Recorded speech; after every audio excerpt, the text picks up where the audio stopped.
Alright, hello everybody, welcome back to Buzzed Out Videos, the YouTube channel I have where we go through Bible Bowl map stats and occasionally other stuff. And for this video, I'm going to start my first series, Bible Bowl on a Map. This will be the first episode that covers the 2019 to 2020 season. And you might be thinking, what do I mean by Bible Bowl on a map? And to explain that, Bible Bowl is a national program, but it's broken up into a lot of different regional tournaments called round robins or leagues.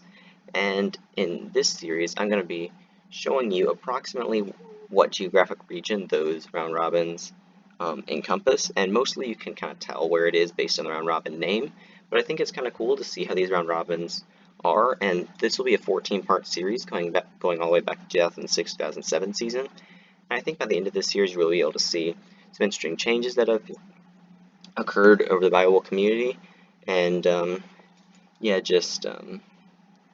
seeing generally how the round robins have shaped themselves up. So let's just go ahead and jump right into it. Feel free to leave this video a like and comment things that you like or don't like. I really like to see some participation. So yeah, as you can see, this map's got a lot of different colors on it. I made this map in Windows Paint, as you might be able to tell. You see a lot of gray states. These are the states that don't have Bible Bowl teams in them. You see this encompasses much of the Northeast, parts of the South, the West, Wisconsin, Alaska, and Hawaii. And most of those states haven't had Bible Bowl teams in them for a really long time, or ever, but none of them have Bible Bowl teams this year. So you'll see that some states like Wisconsin are mostly gray but have a little bit of color in them, and that's just because of aesthetics that I had to connect certain parts of the map. It still doesn't have Bible Bowl teams in it. So yeah, let's just start on the west and go to the east and see what I'll go ahead and explain each round robin, and yeah. So let's start with Colorado. The Colorado round robin is the westernmost round robin. It's here in yellow. You can see that it encompasses the vertical band in the eastern section of Colorado. Pretty much all of Colorado's teams are in the Front Range region of Colorado, and so that Front Range region of Colorado, and that's where the Colorado round robin's always had its hub. And they used to have teams in western Kansas and New Mexico, and even a few teams from Texas every once in a while. But for now, it's just that eastern Front Range region. The Colorado Robins fallen on hard times recently. They were the biggest round robin in the country like 4 years ago, and already they've had a lot of decline. There were a lot of reasons for that. I'm not going to go into those in this video. I'll go into those more as I get to other videos. But yeah, so we have Colorado in yellow covering this Front Range region of eastern Colorado. It's an 18 round robin, so mid to low population size, and yeah. So let's go to the next round robin. We go to the east. We hit Central Missouri. Central Missouri, as the name suggests, has its hub in north central Missouri at Central Christian Church. At least I believe. I've never actually been to this round robin, but that's the data I believe is correct. If this is wrong, please let me know. Most of their teams are in north central Missouri. They have a similar population size to the Colorado round robin with 7 teams. They have a team from Topeka, Kansas. They used to have a team in Kansas City. I don't know if they still have that. There's a team from Washington, Missouri, which is in the St. Louis area, and then most of the other teams are in the north central area.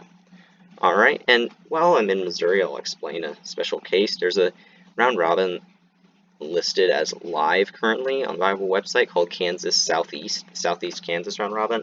I don't know if this is real or not, but there's no information I can find out about it, but I assume it would just be in this area of Kansas. And then, yeah, we hit our next round robin, is the Upper Midwest round robin. The Upper Midwest is a bit bigger in terms of population size. It encompasses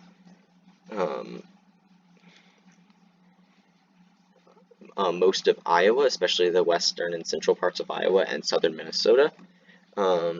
There's a team from Council Bluffs, a team called Worthington from southwest Minnesota, a team called Bear Creek in southeast Minnesota, and most of the other teams are in the north central region of Iowa, Rising Sun in Des Moines, and a couple other teams in the northern area. The hub where the round robin meets is at Fort Dodge, which is in north central Iowa. This round robin has about 17 teams attending, making it, I believe, the second largest round robin in the country. This hasn't always been the case. As recently as 4 or 5 years ago, this round robin had like 6 or 7 teams at it, but it's recently grown into one of the more large and competitive round robins, which I think is just really cool, a really awesome success story. And yeah, so we'll go one more round robin to the east, the Indiana round robin. As you might be able to see, Indiana is a little bigger than just Indiana, right? And you might be wondering why this is. And the main reason for this is that Indiana has always had a lot of what I like to call invitational teams, and which is teams that we have invited from other round robins. And the most important of these is Bear Creek in southeast Minnesota. And you might be thinking, wait, you already mentioned Bear Creek. That was in the upper Midwest. Well, yes, that's true.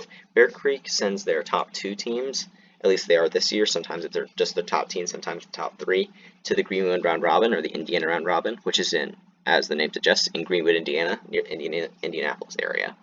So Indiana has obviously the 2 teams from Bear Creek. We also have a team from Stratford Park, Illinois, in this general area of Illinois. That's a new development, and I think it's pretty cool.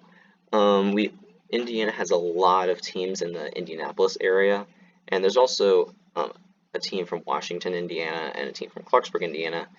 But most of the other teams are within a pretty close distance to Indianapolis, meaning if we were the area around Indianapolis is probably the most densely populated by bowl areas, or at least in that area, in that range, one of the contenders. Indiana is generally considered to be the most competitive round robin, considering that they've won the national championship the last 4 years in a row. And it's also the biggest, with 22 teams attending the previous round robin in October. And the October round robin is what I'm using for most of my data, because not all the November round robins have reported yet. So yeah, as we continue going east, we hit the round robin of Michigan. Also, I forgot to mention Indiana. I include a little bit of Ohio because one of our quizmasters, Greg Fosnot, is from Ohio. We used to have a team called Beaver Creek that came from Ohio to Indiana that he was a part of, but now that that team doesn't exist, he just comes to help out in quiz. So, Michigan. So, Michigan has 3 teams, Novesta in the thumb, I've heard it called, up here, Country, also kind of there, just a little bit south, and then St. Louis, which is from central Michigan, and I extended it to connect with Indiana. Michigan has about 7 teams, I believe. I'm looking it up real quick. Yeah, 7 teams, and they've always pretty much been at that level, very consistent round robin up there. And then yeah, at that same kind of axis, I guess, we have the Louisville round robin, and when I say Louisville round robin, it's officially the Kentucky Louisville round robin, implying that it is the round robin of Kentucky, and in a way it is, because there aren't any other teams from Kentucky.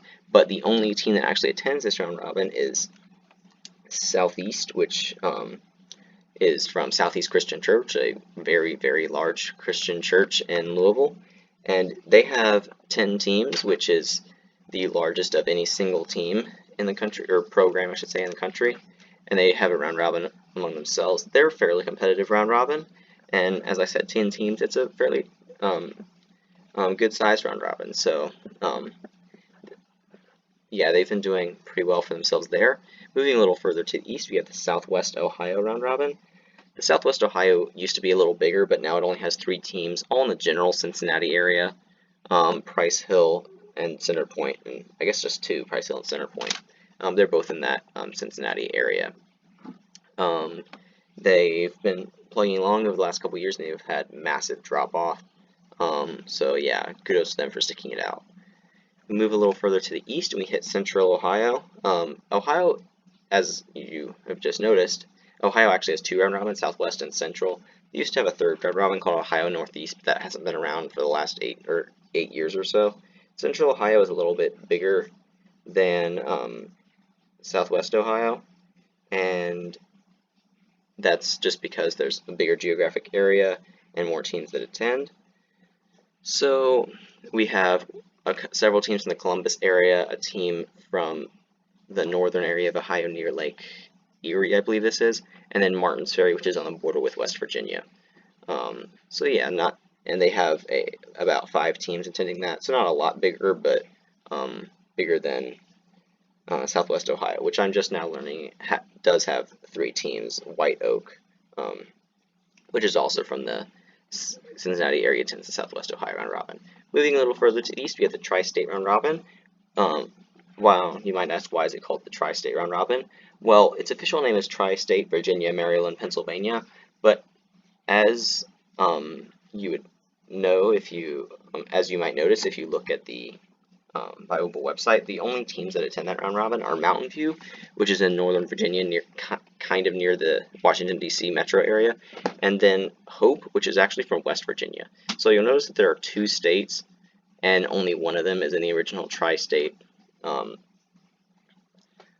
region that's mentioned by the name. And I don't know if that's ever been true, that the Tri-State has included teams from just Virginia, Maryland, Pennsylvania, so I don't know who was in charge of naming that, but that wasn't a very good job. So, yeah, I extended it a little bit into Pennsylvania and Maryland because the Tri-State round robin often hosts tournaments in Pennsylvania. The border isn't very good because I think Hershey, where the tournament is held, is actually here. But, yeah. And then I also extended a little bit to connect with Central Ohio. Alright, and then moving down, Tri-State has 6 teams attending, 4 from Mountain View and 2 from Hope, which I believe is just a renamed Ecclesia, or wait, no, Augusta, that's what it is, but it was just a team from the same area in West Virginia. Moving further south, we have the Appalachian Round Robin here in blue. The Appalachian Round Robin is a fairly large and successful round robin with 14 teams.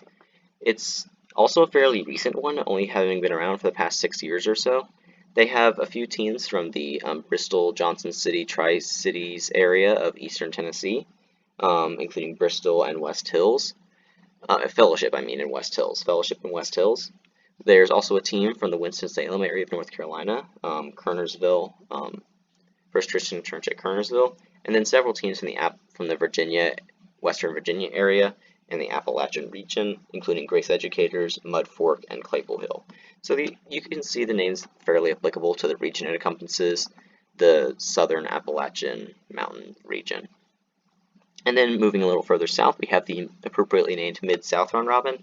Now, the official name for this round robin is the Tennessee Mid-South Round Robin, but I've chosen to take into calling it the Mid-South Round Robin recently because it used to just be basically a city-based round robin around the city of Nashville and Franklin, which are cities in the center of Tennessee right here. And they still have a team from there, Franklin,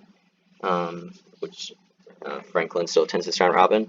But the other team that attends this round robin is actually Rocket City, which is from northern Alabama, kind of near Huntsville. And so yeah, that's pretty cool. It's the first team that I'm aware of that's ever come from Alabama, which I think is pretty awesome, making up for no longer having any teams in places like Texas or New Mexico or Nebraska or stuff like that. So the Mid-South Round Robin only has 4 teams, which is a bit of a downturn from previous years, which can be said for most round robins, but they're still plugging along there, which I think is pretty cool. And then we're moving south to the final round robin, the Florida Round Robin, also known as the FBBA, Florida BioBowl Association. I believe is what it stands for. Please correct me if I'm wrong. They have 5 teams and 4 programs. Florida always seems to have 4 programs that some of them tend to change their names. Like a few years ago, or Inglewood and Lake Butler are always very consistent, and the other 2 teams are Orlando and Calvary East Lake. Other recent names for teams in Florida have included Metro and Kissimmee and Enterprise. But teams in Florida, there always seem to be 4 teams that just change their names frequently. I don't know why that is. So if you do know why that is, feel free to let me know in the comments, because I really like learning new information about BioBowl stuff. So yeah, that basically sums up this video about the BioBowl map, BioBowl on a Map 2019 to 2020 season. Please let me know if you like this episode. Leave a like if you do like it. Leave comments with suggestions or things you liked or didn't like about the video. I think that's pretty cool. I like to see what you guys have to say about this. Also, be sure to subscribe if you've not done so, and recommend to your friends and people you know, because and this is mostly just for fun. I'm not looking to you know, getting subscribers isn't my main goal, but it's always really cool to have subscribers and know that there's interest out there for stuff like this. So yeah, I'm gonna go ahead and bring this video to a close. I hope you guys have a great rest of your day.